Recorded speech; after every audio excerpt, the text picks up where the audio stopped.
ყაჩაღობა ყარაჯალაში პოლიციამ ჯგუფურად ბინაში უკანონო შეღწევით ჩადენილი ყაჩაღობის ბრალდებით 3 პირი დააკავა, მათ შორის დედა-შვილია.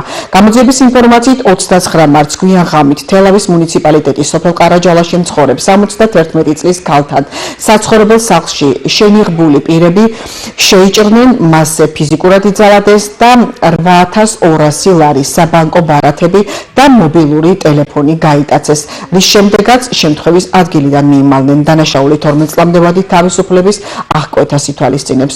დაზარალებული საავადმყოფოში გადაიყვანეს. გულშინ დილით შემოყვანილი იქნა პაციენტი სასწრაფო სამედიცინო დახმარების ბრიგადის მიერ და რომელსაც აღენიშნებოდა მრავლობითი სისხლნაჟღენთები, სხეულის სხვადასხვა მიდამოში და მარჯვენა თვალბუდის მიდამოში. მისივე გადმოცემით თავისთვის უცნობმა პირმა მიაყენა ფიზიკური ძალადობა. ამ ეტაპისთვის სტაბილურია პაციენტის მდგომარეობა.